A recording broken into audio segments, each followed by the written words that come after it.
नमस्कार दोस्तों, सक्षम लाइव में आपका स्वागत है। बड़े दिनों बाद आने का मौका मिला और सबसे अच्छी बात यह है कि हम जब भी आते हैं तो आपके शुभ संदेश या आपके सुझाव के लिए हम हमेशा प्रेरित रहते हैं और हम चाहते हैं कि आपका सुझाव, आपका संदेश हमें निरंतर मिलता रहे, क्योंकि आपके सुझाव और आपके संदेश ही हमें ऊर्जा देते हैं नई राह दिखाने का और लोगों को भी नई मंजिल या नए रास्ते चुनने के लिए आपके सुझाव की बहुत आवश्यकता रहती है। तो आप जितने सुझाव हमें दे सकते हैं, आप जितने संदेश हमें दे सकते हैं, आपसे निवेदन है कि आप हमें ज़रूर संदेश दें। आप इसके लिए अगर आप संदेश देना चाहते हैं या हमें लिखना चाहते हैं, हमारा ईमेल आईडी है, हम आपसे बताना चाहेंगे, शेयर करना चाहेंगे। अपना कागज़ और पेन उठा करके तुरंत नोट करें saksham.del1@gmail.com। दोस्तों, इसके लिए मैं आपको दोबारा दोहराना चाहूँगा saksham.del1@gmail.com। यदि आप हमें किसी कारणवश मेल नहीं लिख पा रहे हैं या मेल नहीं कर सकते हैं तो इसके लिए संस्था ने आपके लिए एक व्हाट्सएप नंबर चयन किया है और वो व्हाट्सएप नंबर है 9311124880। हम आपको दोबारा बताना चाहेंगे 9311124880। आप इसके लिए हमें इस नंबर पर अपना व्हाट्सएप हमें कर सकते हैं, अपना संदेश हमें भेज सकते हैं। दोस्तों, हो सकता है कि आपको इस कार्यक्रम को लगातार देखने के बाद आपको सक्षम के बारे में जानने की उत्सुकता पैदा हुई हो, या हो सकता है आप जानना चाहते हो कि सक्षम है क्या, सक्षम कर क्या रहा है, सक्षम क्यों कर रहा है, अभी तक क्या किया है। इन सभी बातों को जानने के लिए आपको थोड़ी सी मशक्कत करनी पड़ेगी और जाना होगा आपको सक्षम की वेबसाइट पे। सक्षम की वेबसाइट है www.sakshamsociety.org। हम आपको दोबारा रिपीट कर रहे हैं, आप उसे नोट करें www.sakshamsociety.org। आप इसमें जा करके सक्षम के बारे में आप जान सकते हैं, समझ सकते हैं। और इतना ही नहीं, अगर आप सक्षम के साथ में जुड़ना चाहते हैं या सक्षम के काम में सहयोग करना चाहते हैं, किसी भी रूप में अगर आप सहयोगी बनना चाहते हैं, तो आपका स्वागत है सक्षम की वेबसाइट के माध्यम से जुड़ने के लिए। आप हमें फ़ोन भी कर सकते हैं, जो हमारा व्हाट्सएप नंबर है 9311124880। किसी भी टाइम, किसी भी समय, किसी भी समस्या को जानने के लिए या किसी भी समस्या से घिरे हो सकते हैं, उसके लिए यदि आप हमसे बात करना चाहते हैं या बात करेंगे तो आपके लिए ज़रूरी है कि आप इस नंबर का संपर्क करें। दोस्तों, हो सकता है कि बहुत सारे हमारे दोस्त जो है यूट्यूब में बहुत ज़्यादा बिजी होते हैं, यूट्यूब बहुत देखते हैं और सक्षम के काम की एक एक जो वीडियो, लगभग हजारों वीडियो इस समय तैयार होकर के यूट्यूब में पड़ी हैं। आप जरूर जाइए यूट्यूब में, अपने मतलब की वीडियो जरूर देखिए। और यूट्यूब हमारा है सक्षम लाइव। यूट्यूब में जाके सक्षम लाइव को सर्च करें, सक्षम का मोनोग्राम नजर आएगा आपको, आप उसको क्लिक करें, लाइक करें, सब्सक्राइब करें, उसका आइकन बेल दबाएं और सक्षम के फ्रेंड बने। दोस्तों, आज हम लोग एक विशेष चर्चा के लिए आप सबके बीच में बैठे और वो विशेष चर्चा है बाल अधिकार। और बाल अधिकारों पे जो मेन चर्चा है वो है बाल मजदूरी पे, एक गंभीर विषय जो हमारे देश का कलंक बना हुआ है। और इस कलंक को हम तभी मिटा पाएंगे जब हम सब एक साथ हो जाएंगे। इस कलंक से हम तब दूर हो पाएंगे जब हम एक साथ मिलकर काम करना चालू कर देंगे। बाल मजदूरी जैसा कलंक अगर हम लोगों को मिटाने की अगर इच्छा है, यदि हम काम करना चाहते हैं, तो इसमें दूरियां बना के नहीं, बल्कि एक साथ एक एक क्षेत्र को हमें बाल मजदूरी से मुक्त बनाना होगा। और इसके लिए कोई विशेष पहल करने की जरूरत नहीं है। हमारे पास बहुत सारे संसाधन हैं, बहुत सारे ऐसे डिपार्टमेंट हैं जिनकी जिम्मेदारी बनती है। आप जहां भी बाल मजदूर देखें, चाइल्ड हेल्पलाइन का प्रयोग करें। आप अपने यहाँ के एसडीएम को पकड़ें, एसडीएम से बात करें, आप अपने यहाँ के डीएम से बात करें, अपने नियरेस्ट अगर कोई एनजीओ वगैरह काम करता है आप उनसे बात करें, उनके माध्यम से अगली प्रक्रिया को आगे बढ़ाएं। और मुझे लगता है कि अगर सही ढंग से अगर इस तरह के जो काम हो रहे हैं, आपके यहाँ पे डीसीपीयू है, डिस्ट्रिक्ट चाइल्ड प्रोटेक्शन यूनिट, आप वहाँ जाके बात कर सकते हैं। आपके यहाँ पे सीडब्ल्यूसी हो सकता है, आप उनसे बात कर सकते हैं। चाइल्ड वेलफेयर कमेटी, आप उनसे जाकर के बात कर सकते हैं और बाल अधिकारों के अंतर्गत जो बाल मजदूरी का जो मुद्दा है, आप उसे खत्म करने में अपना बेहतरीन योगदान दे सकते हैं। तो दोस्तों, आज हम इसी मुद्दे पे चर्चा आपसे करने जा रहे हैं। बहुत गंभीर मुद्दा है चिंता वाला विषय है, एक शर्मनाक विषय है कि हमारा देश, जो उभरता हुआ भारत, 21वीं सदी में सबसे अग्रणी भूमिका निभाने वाला भारत, कि हम कल्पना कर रहे हैं, सपने देख रहे हैं, उस दिशा में हमारे प्रयास भी हो रहे हैं, लेकिन जो हाथ मजदूरी से रंगे हुए हैं, जो हाथ मजदूरी में लिप्त हैं, नन्हे से कोमल से हाथ, उन हाथों को मजदूरी से जुड़ा हुआ देख करके कैसे हम वो कल्पना कर सकते हैं कि 21वीं सदी में भारत हमारा विश्व गुरु बन जाएगा। तो दोस्तों, इस तरह की जो चिंताओं वाली जो बात है, जो सब्जेक्ट विषय है, उसको जानना और उसको समझना हमारे आपके लिए बेहद ज़रूरी है। आज हम इसी विषय पे, इसी मुद्दे पे, इसी सोच के तहत आपसे बात कर रहे हैं। हमें विश्वास है कि आप ज़रूर हमसे जुड़ करके इस तरह की बातों को आप मौका देंगे। नन्हे मुलायम हाथ दिन भर लगे रहते हैं काम में, डांट और मार पड़ती है छोटे से मन पर। आप जरा सोचिए कि वो मुलायम नन्हे से हाथ, जिनके हाथ में खिलौने होने चाहिए, जिनके हाथ में खेलने की सामग्री होनी चाहिए, जिनके हाथ में पेन होना चाहिए, जिनके हाथ में कॉपी किताबें होनी चाहिए, जिनके कंधों पे बैग होना चाहिए, उनके कंधे पे एक परिवार का बोझ डाल दिया जाता है या बोझ डालने के लिए मजबूर किया जाता है। हम दोनों पहलुओं पे आज चर्चा करने वाले हैं और बेहद जरूरी है कि आप अपने संदेश हमें दे दें। अगर आप हमें संदेश देंगे तो यह निश्चित है कि हम इस चर्चा को और बेहतर बना पाएंगे। काम करो, काम करो और ले जाओ मामूली सी मजदूरी, जो कहने की बात होती है कंपनियों, फैक्ट्रियों, ढाबों, दुकानों में, फुटपाथ पे, चौराहों पे भीख मांगते हुए बच्चों का जो ऑनर होता है, जो मुखिया होता है, वो काम करो की बात करता है और उस दिन भर हर तोड़ मेहनत का मामूली सी मजदूरी मिलती है। ना जाओ स्कूल, देर भर काम करो, सिर्फ यही सोच होती है कुछ लोगों की, जो इस तरह के, और बहुत सारे ऐसे, दिल्ली पुलिस ने ही नहीं बल्कि देश की पुलिस ने इस तरह की चीज़ों को देखा है और कुछ लोगों ने तो ये भी साबित किया था कि कुछ ऐसे गिरोह भी हैं जो काम कर रहे हैं। मैं कहता हूँ अगर गिरोह है तो उन गिरोह को पर्दाफाश करने की जिम्मेदारी सिर्फ सरकार की है क्या? हमारी भी होनी चाहिए। क्यों ना हम मिल करके सरकार के साथ में काम करें। हमें जानना चाहिए, उन्हें भी होना चाहिए शिक्षित हमारी तरह। अगर यह कल्पना, यह सपना यदि हम साकार करने वाले की सोच रहे हैं, या यह सपना यदि हम लोग देख रहे हैं, तो हमें लगता है इस तरह की कल्पनाओं को, इस तरह के सपनों को साकार करने के लिए हमें आगे आना होगा। कल्पना कीजिए कि कोई आपको एक हाल में ही पैदा हुए बच्चे के लिए मनाए जा रहे उत्सव में भाग लेने के लिए आमंत्रण आपको मिला। यानी एक कोई बड़ा सा रूम हो, एक हॉल हो, जहां पे आपको एक ही हॉल के में पैदा हुए बच्चे के लिए मनाया जा रहे जो उत्सव, जन्मदिन का उत्सव होता है, उसके लिए आपको निमंत्रण मिला हो। उस उत्सव में जो भी आता है कुछ ना कुछ उपहार जरूर लाता है। और यह ध्यान रखने वाली बात है कि उस बच्चे को जरूरत पड़ेगी या इस चीज की जरूरत होगी, यह बच्चे को ज्यादा पसंद लगेगा, यह बच्चे को ज्यादा अच्छा लगेगा, यह उसके हेल्थ के लिए ज्यादा फायदेमंद होगा।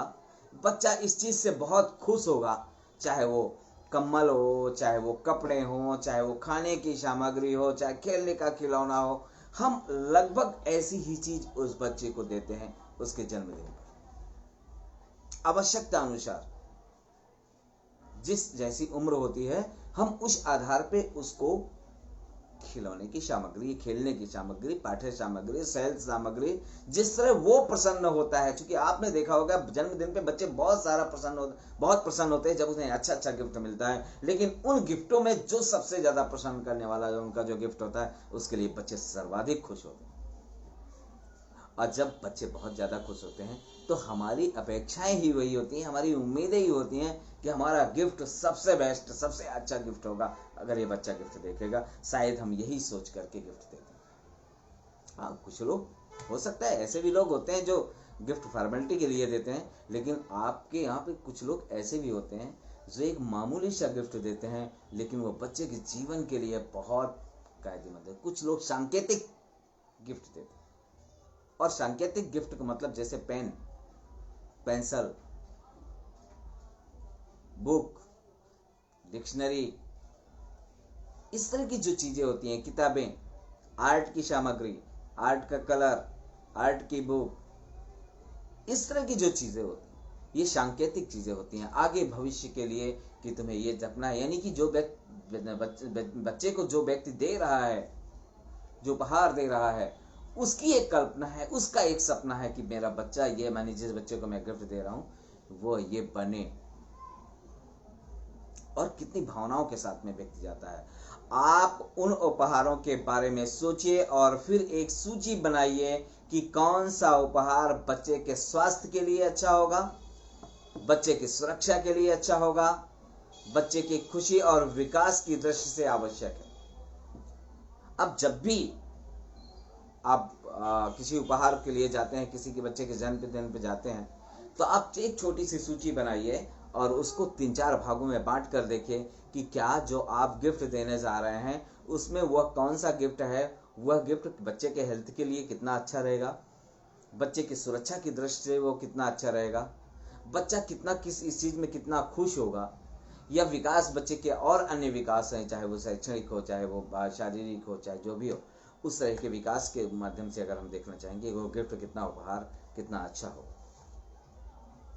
इस सूची को बच्चे की जरूरत और बच्चे के अधिकार की तुलना में जोड़ना बहुत जरूरी होता है, और हम अक्सर ऐसा जोड़ते नहीं हैं, हम अक्सर ऐसा सोचते नहीं हैं, लेकिन दोस्तों ऐसा होता जरूर है। हमारी अंदर की भावनाएं जरूर होती हैं जो हम उकसाती हैं, हमें कहती हैं, हमें बार बार यह संदेश देती हैं कि यह बहुत जरूरी है, चलो हम ये गिफ्ट देते हैं।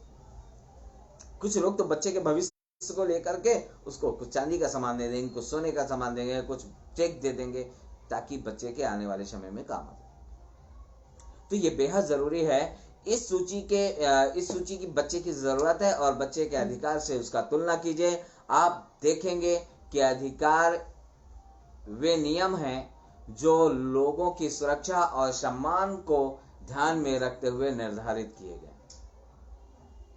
यानी जब आप बाल अधिकारों की तुलना को देखना चालू करेंगे तो जो आप गिफ्ट देने जाने जा रहे हैं, जिस गिफ्ट को देने जाने जा रहे हैं, आप उसमें देखेंगे कि जो भी आप देखने जा रहे हैं वह कहीं ना कहीं बच्चों के अधिकार और सम्मान को ध्यान पे रखते हुए आपने सुनिश्चित किया है और निश्चित किया है। उनकी बच्चों की सुरक्षा को ध्यान पे रखते हुए आपने लिया है, बच्चों की शिक्षा को, सम्मान को ध्यान पे रखते हुए लिया है, और आपने सम्मान के साथ साथ बच्चों के विकास को ध्यान पे रखते हुए आपने गिफ्ट लिया। और ऐसा होता है, और यही इसी तरह जो चीजें होती हैं, जो की जाती हैं, वही एक अधिकार का रूप में होता है। क्योंकि सम्मान बच्चे का जीवन उसका मौलिक अधिकार है, सुरक्षा उसका अधिकार है, विकास उसका अधिकार है, और उससे जुड़ी हुई चीजें लोग खासकर जो है जन्मदिन पर देते हैं। ये सरल भाषा में हम बच्चों के अधिकार को लेकर के आपको समझा रहे हैं, मगर बहुत सारे बच्चों को इन अधिकारों के बिना जीना पड़ता है, और इसमें से देश के लगभग 40% बच्चे ऐसे इस तरह के बिना अधिकारों के बिना जी रहे हैं, या जीने को हम कहेंगे मजबूर हैं। और अगर मजबूर है तो उसकी पूरी गलती बच्चे की नहीं है, गलती इस परिवार की भी नहीं। जब देश आजाद नहीं था तो आजादी के झंडे उठते थे, अब देश आजाद है तो अधिकारों के झंडे उठ रहे हैं। फिर भी सुस्त प्रशासन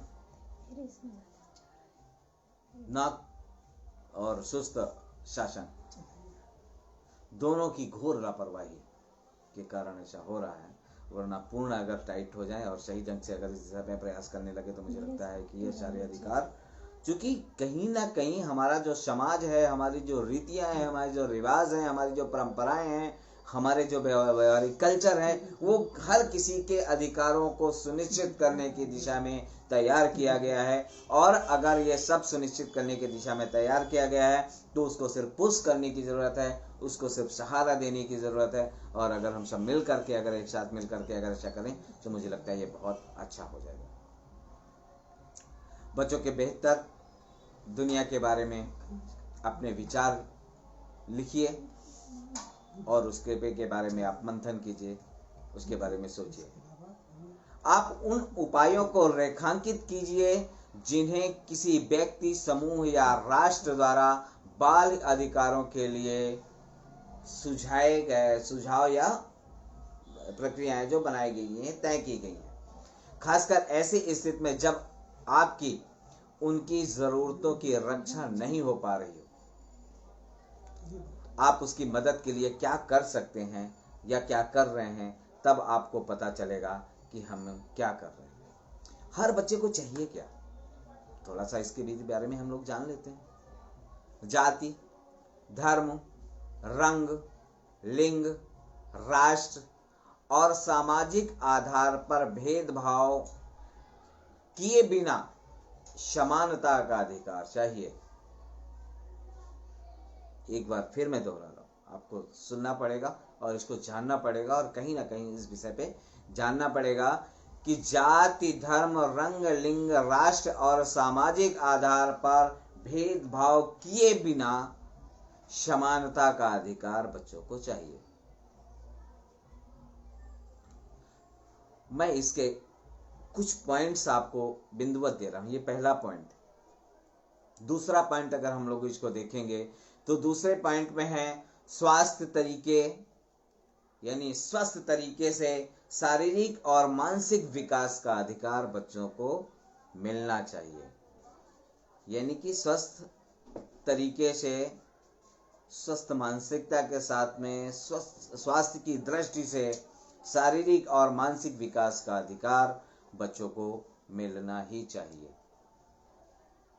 तीसरा पॉइंट, एक नाम और राष्ट्रीयता का अधिकार भी बच्चों को है और वो मिलता भी है, लेकिन मिलना चाहिए। मैं इसलिए एक एक पॉइंट पे आपके साथ में चर्चा कर रहा हूं और बता रहा हूं। और अगर हम इस विषय पे अगर इसमें विस्तार से चर्चा करेंगे तो यह बहुत बड़ी चर्चा हो जाएगी, बहुत बड़ी चर्चा हो जाएगी, एक दिन का नहीं है। लेकिन जब हम जात की बात करते हैं, जब हम धर्म की बात करते हैं, लिंग की बात करते हैं, रंग की बात करते हैं, राष्ट्र की बात करते हैं, सामाजिक आधार पे भेदभाव किए बिना एक समानता की बात करते हैं, तो मुझे लगता है कि यह कोसों, एक पहले बिंदु पे ही हमारा देश अभी कोसों दूर खड़ा है। अभी इसमें बहुत ज्यादा काम करने की जरूरत है और सब कुछ सरकार के उसमें नहीं हो सकता। इसमें हम सबको एक साथ मिलकर के सोचना होगा। क्या आज भी बच्चे पे जाति नहीं देखी जाती? देखी जाती। धर्म नहीं देखा जाता। सरकारें भी धर्म के आधार पे विभाजन कर रही हैं बच्चों का।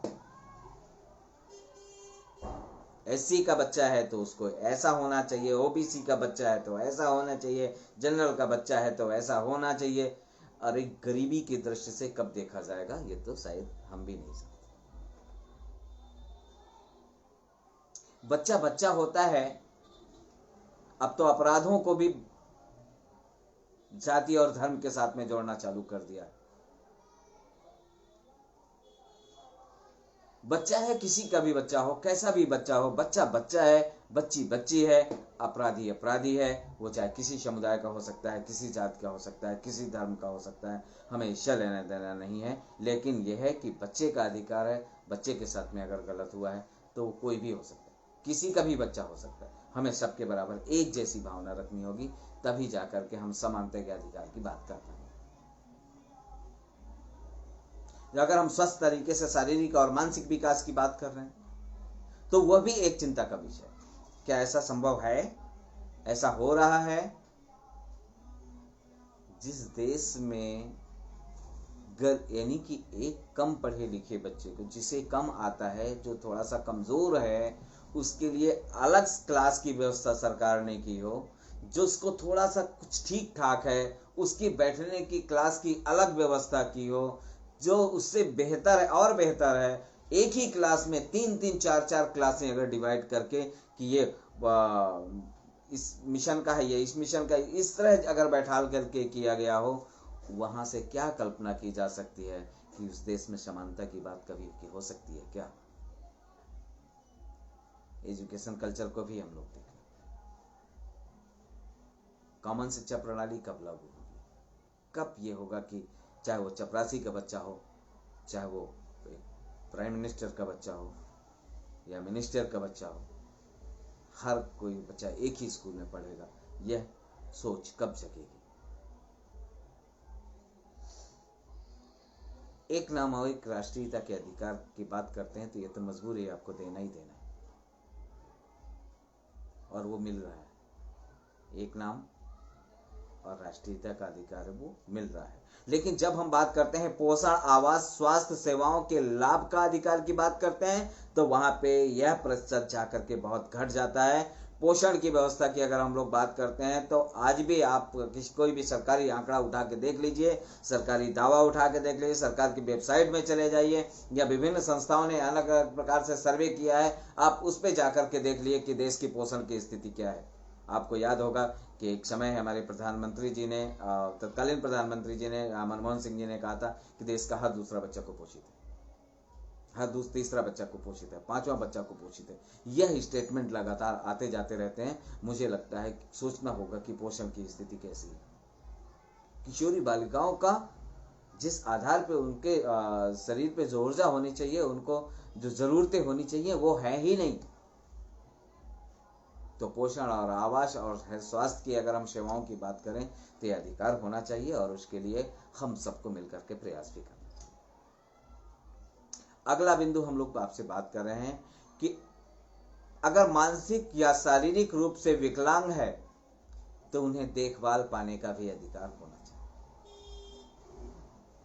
अब आप देखेंगे जितने भी सरकारी स्कूल है, कितने स्कूल है जहां रैंप है, आपने 5 मंजिल बना दिया, आपने 4 मंजिल बना दिया, क्या वहां लिफ्ट लगा दिया एक विकलांग बच्चे को चढ़ने के लिए?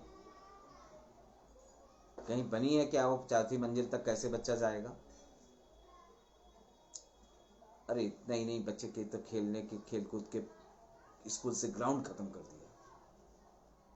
सोचना होगा, आप कितना भी रंग पेंट करवा दें, कितने भी खूबसूरत टाइल्स लगा करके, विदेश से पत्थर मंगवा करके आप स्कूल बना दें, दुनिया का सबसे बेहतर स्कूल बना दें, लेकिन बच्चों के खेलने की जहां आवश्यक सामग्री नहीं होगी, खेल का मैदान नहीं होगा, समझो कुछ नहीं। तो बेहतर होगा कि मानसिक और शारीरिक रूप से विकलांग जो बच्चे हैं, उनकी दृष्टि से भी हमें उनके अधिकारों को ध्यान पे रखते हुए हमें इस तरह के संसाधनों को प्राप्त कराना होगा। प्यार पाने, अपनी बातों को समझने, जानने और सुरक्षा का भी अधिकार होता है। अब जिसके माँ बाप, लोग कहते हैं माँ शब्द ही ऐसा है, और माँ दुनिया का सबसे खूबसूरत, सबसे प्यारा शब्द होता है, और बच्चा सबसे ज्यादा अपनी माँ को प्यार करता है। माँ को टाइम ही नहीं है कमाने से, बच्चे तो आया पालेंगी, बच्चा प्यार किससे पाता? आपको अपने मोबाइल से फुर्सत नहीं है और आप सोचते हैं कि बच्चा प्यार पा जाए। बहुत सारे एडवर्टाइज हम देखते रहे, समझते रहते हैं, और एक एक चीज को हम लोग समझते हैं। बहुत दुख होता है। बच्चा आपसे बात करने के लिए तरस रहा है, बच्चा आपसे बात करना चाहता है, बच्चा आपसे कुछ कहना चाहता है, बच्चा आपके साथ में खेलना चाहता है, आपको टाइम ही नहीं। इसके बावजूद भी आप कहते हैं कि हम जो भी कर रहे हैं वो बच्चे के लिए कर रहे हैं, जो भी कमा रहे हैं बच्चे के लिए कर रहे हैं। बिल्कुल निश्चित है आप कमा रहे हैं, लेकिन सच तो यह है कि आपकी कमाई हुई संपत्ति का सही रखरखाव तो बच्चा तब करेगा जब उसके बारे में जानेगा, रखरखाव के बारे में जानेगा। आप दुनिया की सारी संपत्ति कमा करके रख लीजिए, बच्चे को उसके रखरखाव के बारे में मत बताइए, बच्चे से चर्चा मत कीजिए, सिर्फ उसके हाथ में सौंप दीजिए। 10 दिन बाद वो संपत्ति आपकी खत्म हो जाएगी, आपको पता नहीं चलेगा कि कैसे वो संपत्ति खत्म हुई। इसलिए संपत्ति कमाने के साथ साथ आपको बच्चे को सामाजिक स्तर पे जो कौशल विकास की जो हम लोग क्लास ले रहे हैं, आप इसके लिए हमारा YouTube है, आप हमारे YouTube में जाइए, सक्षम लाइव प्रोग्राम में जाइए और सक्षम लाइव YouTube में जाकर के आप हमारे जितने भी एपिसोड हुए हैं लाइव प्रोग्राम से संबंधित, आप उन पे जाके शुरू से एक एक प्रोग्राम को देखिए, एक एक वीडियोस को देखिए, एक एक एपिसोड को देखिए। आपके बच्चे का आपका मानसिक डेवलपमेंट यानी विकास होना बेहद ज़रूरी हो जाएगा और समझ में आ जाएगा कि कितना ज़रूरी इस तरह की चर्चाएं कितनी ज़रूरी, जिनको लोग महत्व नहीं देते। तो प्यार पाने की हम लोग बात कर रहे थे कि प्यार बच्चों को कहाँ मिल रहा है, कैसा मिल रहा है, कितना मिल रहा है, किसको कितनी फुर्सत है, सुबह से शाम तक काम करना है, 10 बजे आना है, जब तक बच्चा सो जाएगा। बच्चे को जितनी चर्चा आपके साथ नहीं करनी, जितना प्यार आपके साथ करना चाहिए, जितना बर्ताव आपके साथ में होना चाहिए, वो सारा का सारा आपके साथ हो नहीं पाता है, जिसका बहुत बुरा प्रभाव पड़ता है। तो हमारे बहुत सारे दोस्तों ने हमें लिखा है और अशोक पांडे जी जो हमें लिख रहे हैं, सार्थक और आवश्यक चर्चा आज बहुत ज़रूरी है कि बाल अधिकार पर संवाद हो और पहले से बने हुए कानूनों का अनुपालन हो तथा बच्चों व अभिभावक को इसकी पूरी जानकारी हो। बिल्कुल सही कहा अशोक जी, और आपके ये जो सुझाव है, हम आपका संदेश पूरी तरह पढ़ रहे हैं, लोगों को देख रहे हैं। आपने लिखा है वर्ष 1959 में बाल अधिकारों की घोषणा की गई थी, जिसे 20 नवंबर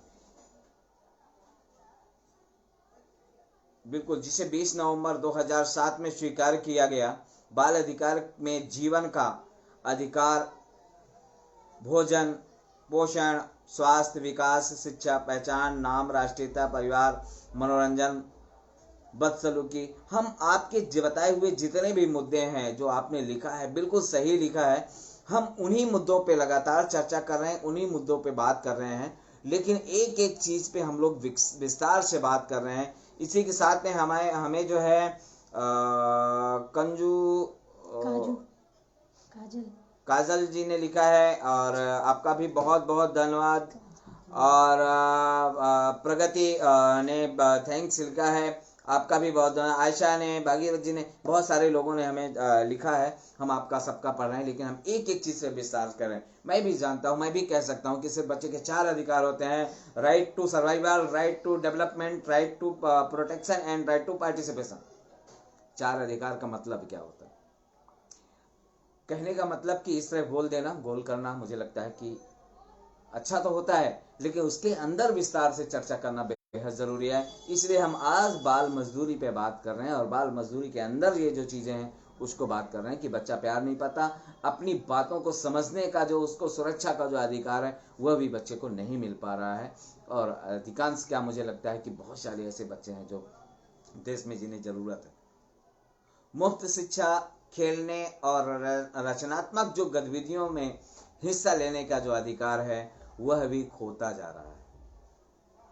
मुफ्त शिक्षा की बात करते हैं, बहुत अच्छा लगता है, और इसके लिए आरटी एक्ट है,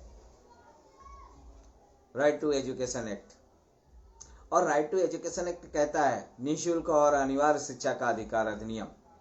और अगर हम इसकी बात कर रहे हैं, मुफ्त की बात कर रहे हैं, तो क्या आज भी बच्चों के लिए आने जाने के लिए संसाधन है? क्या बच्चा घर से स्कूल जा पा रहा है? लगातार मैं शाहबाडेरी एरिया की बात कर रहा हूँ कि शाहबाडेरी के स्कूल की जब खराब हो गया था, उसकी हम लोगों ने डिमांड स्कूल की मांग की थी, और मांग करने के बाद उस स्कूल को शिफ्ट किया गया था, यहाँ से दूसरी जगह शिफ्ट किया गया था। और अंदाज़ा लगाएंगे कि पर डे 20 से 40 रुपया प्रति बच्चा प्रतिदिन खर्च होता था उस स्कूल में जाने का। इस कारण से बहुत सारे बच्चे स्कूल भी नहीं जा पा रहे थे। तो यह जो कि आज भी विकलांग बच्चों की बात कर रहे हैं, कानून में भी लिखा है, बात कर रहे हैं, सब कुछ कर रहे हैं, लेकिन बच्चे को, विकलांग बच्चे को आने और ले जाने के लिए कहाँ से किसी स्कूल में संसाधन है? कौन सा ऐसा सरकारी स्कूल है जिसमें ऐसे संसाधन है? और नहीं है तो हमें इसकी जरूरत के आधार पे हमें इसकी मांग करनी पड़ेगी, हमें इसको आगे आना पड़ेगा। मुफ्त शिक्षा, खेलने का अधिकार, तो मैंने पहले ही कहा कि जब पार्क गायब होते जा रहे हैं या पार्क नशेड़ियों का अड्डा बन रहे हैं और पुलिस आंख बंद करके सब कुछ देख रही है। और यही है कि अपराधी हमारे आदरणीय प्रधानमंत्री जी एक घोषणा लगातार करते हैं और लगातार कहते हैं कि आतंकवादी की कोई जाति नहीं होती, कोई धर्म नहीं होता, आतंकवाद को जड़ से खत्म कर देना चाहिए। मुझे लगता है कि आतंकवादी विचारधारा को पहले खत्म करना चाहिए और इस तरह के जो छोटे मोटे जो घटनाएं होती हैं उसे खत्म करने के लिए हमें ठोस कदम उठाना पड़ेगा पुलिस के साथ में काम करने के लिए। यह सरकार को कुछ नए दिशा में सोचना होगा कि पुलिस की भी कुछ रिस्पॉन्सिबिलिटी होती है। और मुझे लगता है कि हम लोग जो देखते हैं कि जुर्म देखता हुआ आंख बंद करके जो निकलता है वह पुलिस ही है। और संरक्षण कहीं ना कहीं, मैं सभी पुलिस वालों को दोष नहीं देता, लेकिन आपको ये जरूर बता देता हूँ कि आपको इस देश की 50% पुलिस ऐसी है जो अपराध को संरक्षण देती है, जिसके कारण अपराध बड़ा बनता है। और जब बड़ा बनता है तब जाकर के वो आगे, और आप किसी भी अपराधी का आप बायोडाटा उठा करके उसकी केस स्टडी जब आप पढ़ना चालू कर देंगे तो आपको नजर आ जाएगा, आपको पता चल जाएगा कि जब पता करेंगे कि आपके अपराध में कौन शामिल था तो आपको पता चल जाएगा कि कहां से डील मिली थी। आपदा में सबसे पहले राहत सामग्री पाने का अधिकार बच्चों का होना चाहिए। किसी भी प्रकार की आपदा हो, किसी भी प्रकार की दैविक आपदा हो, किसी भी प्रकार का की विपत्ति हो, जैसे कोरोना काल ही है, कोरोना काल को में ही सबसे पहले जो है राहत सामग्री पाने का अधिकार बच्चों का होता है। मैं दिल्ली सरकार से और केंद्र सरकार से भी जवाब सवाल करूंगा और ये प्रश्न पूछना चाहता हूं कि बच्चों को ध्यान पे रखते हुए कहां पर राहत सामग्री बंटवाई गई है, किस स्कूल में खाना बंटवाया गया है, कितने आंगनवाड़ी सेंटर्स में खाना दिया गया है। उस दौरान बच्चों को ध्यान पे रखते हुए कोई निर्णय ही नहीं लिया जाता। इसीलिए आने वाला भविष्य, आने वाला राष्ट्र तबाह होता है जब हम सही निर्णय नहीं लेते। अगर हम लोग इसको ध्यान पे रखते हुए सबसे पहली प्राथमिकता जो हमारे दिया गया है, जो हमें मालूम है होना चाहिए, और लेकिन वो नहीं होता, यानी किसी भी प्रकार की आपदा हो, किसी प्रकार का समस्या हो, उसमें हमें सबसे पहले राहत सामग्री जो होती है वो बच्चों को मिलनी चाहिए, देनी चाहिए, लेकिन ऐसा हो नहीं रहा है। और इसको हमें ध्यान पे रखते हुए हमें ध्यान पे अपनी प्रक्रियाओं को, अपने काम को आगे बढ़ाना होगा, तभी शायद ये और बेहतर हो पाएगा। अगला पॉइंट में 9वें पॉइंट पे आपसे चर्चा कर रहा हूँ, बात कर रहा हूँ कि हर तरह की अपेक्षा, बर्बरता और शोषण से सुरक्षा पाने का अधिकार बच्चों को होना चाहिए। अब देखिए, हर तरह की उपेक्षा का मतलब आप अच्छी तरह समझ रहे हैं, अवहेलना होता है। आप अपने लिए अपेक्षा करते हैं मुझे सम्मान मिले, आप अपने लिए अपेक्षा करते हैं कि लोग मुझे बैठने के लिए कुर्सी उपलब्ध करवाएं, आप अपने लिए अपेक्षा करते हैं कि लोग मुझे नमस्ते करें, आप अपने लिए अपेक्षा करते हैं कि लोग मुझे बैठने के लिए कुर्सी दें, आप अपने लिए अपेक्षा करते हैं कि लोग हमें माला पहनाएं, हार पहनाएं, आप अपने लिए अपेक्षा करते हैं कि मैं गाना गाऊं तो लोग तालियां बजाएं, आप अपने लिए अपेक्षा करते हैं कि मैं जहां खड़े हूं लोग मुझे सुने। सोचिए, क्या आपका बच्चा ऐसी अपेक्षा नहीं करता? क्या आपका बच्चा ऐसा सोच नहीं रहा होगा? क्या बच्चा आपका ऐसा करना नहीं चाहता है या ऐसा पाना नहीं चाहता है? और जब आप किसी को देंगे नहीं तो आपको मिलेगा कहां से? इसलिए बेहद जरूरी है कि हमेशा जिस तरह हम सोच रहे हैं अपने लिए, वैसे ही अगला व्यक्ति भी सोच रहा है, एक बच्चा भी सोच रहा है, एक बुजुर्ग भी सोच रहा है। हमें हर किसी को ध्यान पे रखते हुए हर तरह की उपेक्षा, हर तरह की उपेक्षा, बर्बरता, शोषण से सुरक्षा पाने का अधिकार बच्चों को मिलना चाहिए। अशोक पांडे जी, आपकी बात मैं दोहरा इसलिए रहा हूं और बार बार इसलिए याद कर रहा हूं कि आप हमारे हर एपिसोड को देख करके अपने बेहतरीन सुझाव हमें देते हैं। लेकिन हम आपके उन सुझावों को कभी नज़रअंदाज नहीं करते हैं, उनको लिखते भी हैं, उनमें पढ़ते भी हैं, समझते भी हैं, लेकिन हम एक एक चीज को बड़ी गहराई से बात करना चाहते हैं। अगर हम बर्बरता की बात करेंगे, उपेक्षा की बात करेंगे, शोषण की बात करेंगे, सुरक्षा की बात करेंगे, तो वो अधिकारों की अगर हम बात करके तुरंत निकल जाएंगे, लेकिन कैसे कैसे बर्बरता हो रही है हमें इस पे भी चर्चा करना होगा। शोषण किस किस प्रकार के हो रहे हैं, हर कोई जानता है कि इस समय बच्चों का बलात्कार बहुत ज्यादा हो रहा है, हर कोई जानता है कि बच्चे का अपहरण बहुत ज्यादा संख्या में हो रहा है, लेकिन फिर भी हम आंख बंद करके बैठे हैं, हम चुपचाप बैठे हैं, हम हाथ में हाथ रखे बैठे हैं, सब कुछ पुलिस के हाथ में या प्रशासन के हाथ में दे के बैठे हैं। इसीलिए तो ये घटनाएं बढ़ती जा रही हैं। जिस जिस दिन बच्चों की उपेक्षा, बच्चों के साथ बर्बरता, शोषण और सुरक्षा पाने का जो बच्चों का अधिकार है, उस अधिकार का यदि हम 10% भी अपनी जिम्मेदारी समझे, कुछ परसेंट अपने ऊपर लेकर के समझना चालू कर दें, तो मुझे लगता है कि इस तरह के अपराध में कमी होने लगी। भाई हम घूस देते हैं तो वो घूस लेते हैं ना, हम ऐसी समस्या ही क्रिएट क्यों करते हैं या ऐसा माहौल ही क्यों बनाते हैं कि हमें देना पड़े। मुझे याद है कुछ 1-2 वर्ष पहले कुछ साथी थे और वो जो है उन्हें राशन कार्ड बनवाना था। हमने उनसे कहा कि ये बनाने की ये विधियां हैं, आप यहाँ जाइए, आप ऐसे अप्लाई कर दीजिए, इसके बाद आपको मिल जाएगा। वो बोले अरे सर कहाँ इतनी भाग दौड़, इतना दिन इंतजार करेंगे, किसी दलाल को देकर के थोड़ा बहुत पैसा देकर के बनवा लेंगे। तो इसमें 2-3 चीजें नजर आती हैं। आपने उनको पैसे देने का ऑफर, लेकिन जब आप बात आती है घूस लेने की, तो आप कहेंगे हाँ प्रशासन घूस लेता है। अरे घूस देता कौन है? आपने ऐसा माहौल बना दिया। दलाल किसने खड़े किए? उनकी रोजी रोटी बंद हो जाती है अगर आप देना बंद कर देते। तो मुझे लगता है इस तरह की जो चीजें होती हैं उसको हमें समझना होगा। इसलिए हमें मुख्य रूप से बच्चों के जो अधिकार हैं, उन अधिकारों के जो चीजें हैं जिसमें हम लोग चर्चा कर रहे हैं, उसमें हमें समझ बनानी होगी और हमें ही कुछ चीजों को समाप्त करने के लिए अपने कदम बढ़ाने पड़ेंगे। आप शुरुआत करें, बाकी सब अच्छा होगा। मैं अपने इन बच्चों को जो मिलने वाले जो अधिकार है उसमें से 10वें अधिकार की तरफ हम लोग 10वें नंबर पे जाकर आपसे बात करें। और 10वां है शांति, सहिष्णुता के विकास में सहयोग करने और विश्व मानव समुदाय का सदस्य बनने का अधिकार भी बच्चों का है।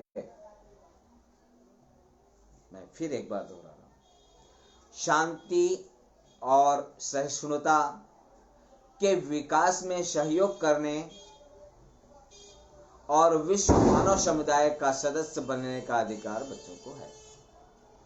अब ये कहां तक है, कितना है, इसके बारे में हम जान भी सकते हैं, समझ भी सकते हैं, कहां पर कितना मिल रहा है, कहां कितना नहीं मिल रहा, हमें क्या करने की जरूरत है और कितना करने की जरूरत है। महत्वपूर्ण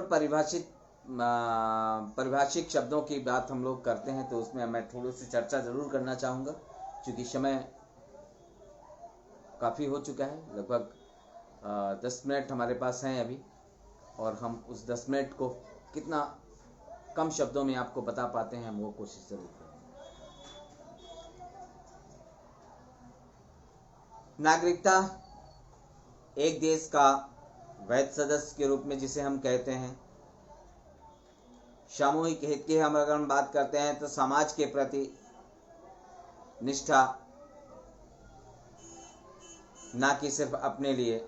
जब समाज की चिंता की बात, जब सामूहिक हित की बात करते हैं तो उसका मतलब यही होता है कि अपने प्रति नहीं, हमें समाज के प्रति सोचना होगा, समाज के प्रति हम लोगों की इच्छा को जगाना होगा। सद्देह की हम लोग बात करेंगे तो जिम्मेदारी से काम करने के प्रति सावधान रहना भी हमारी एक जिम्मेदारी है। अपराध, गंभीर गैर कानूनी काम जिसे हमें रोकना होगा। योग्यता, शिक्षित कुछ कर सकने का अधिकार रखना योग्यता के ऊपर है।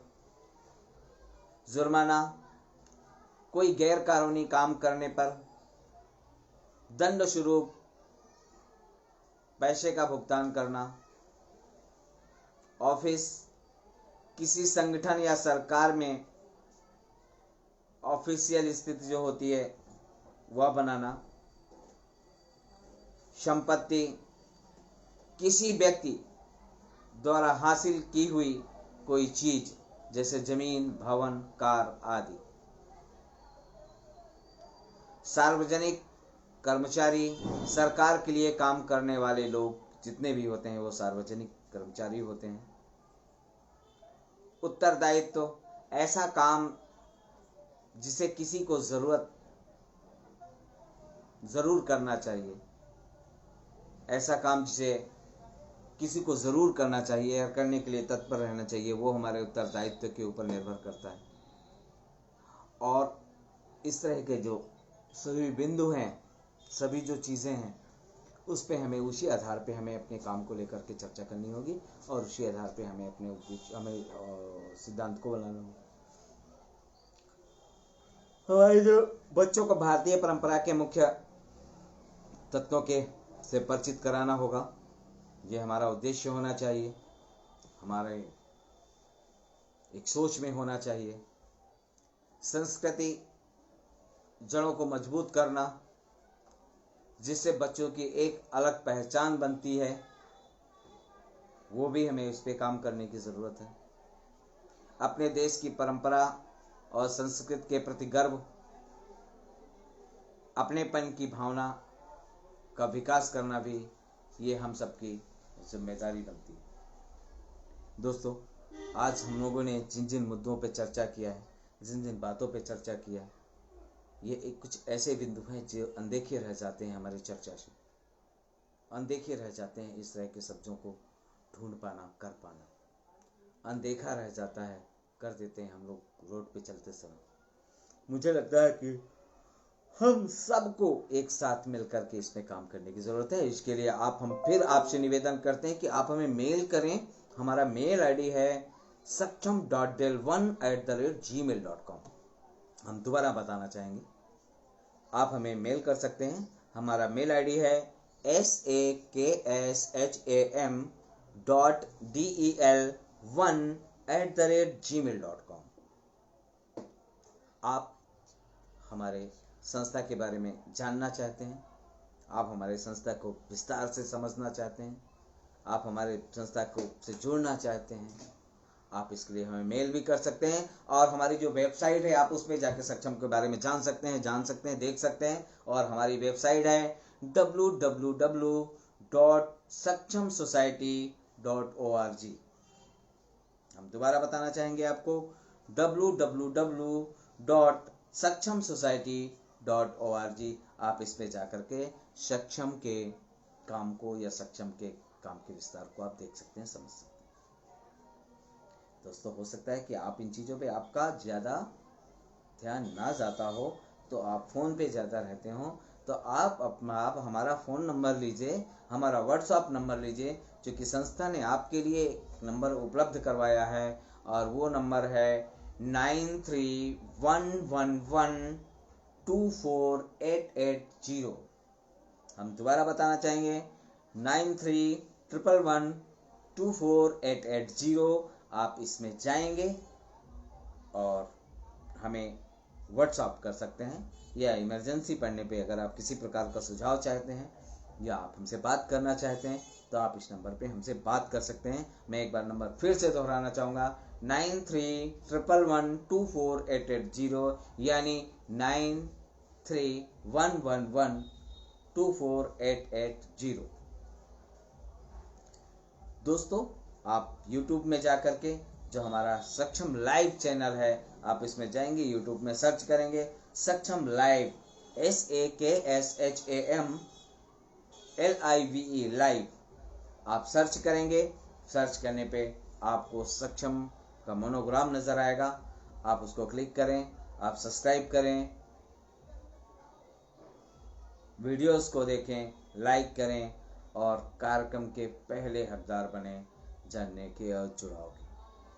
दोस्तों, समय को ध्यान पे रखते हुए, चूँकि अगला हम लोग अभिभावकों की जिम्मेदारी पे और अध्यापकों की जिम्मेदारी पे चर्चा करेंगे, और उसके लिए हमें फिर से अगली बार आपके साथ में जुड़ना होगा, आपसे बात करना होगा। और अगली बार अगर हमें जुड़ना है, बात करना है, तो उसके लिए हमें और आपको एक साथ बने रहना, एक साथ जुड़े रहना, ये बेहद ज़रूरी है। अगर हम लोग नहीं जुड़ पाएंगे, नहीं बन पाएंगे, तो शायद हम इस तरह की चीज़ों से अधूरे रह जाएंगे। तो बेहद ज़रूरी है कि आप सक्षम के काम को, सक्षम के जो चैनल है, यूट्यूब चैनल है, सक्षम का जो फेसबुक चैनल है, और सक्षम के जो अन्य जो स्रोत हैं, यानी कि आप ट्विटर में भी आप जा सकते हैं, आप हमें मेल कर सकते हैं, आप हमारी सभी चीज़ों को जान सकते हैं, समझ सकते हैं। इसके लिए आपको ज़रूरी है कि आप इस तरह के हमारे कार्यक्रम से निरंतर जुड़े रहें।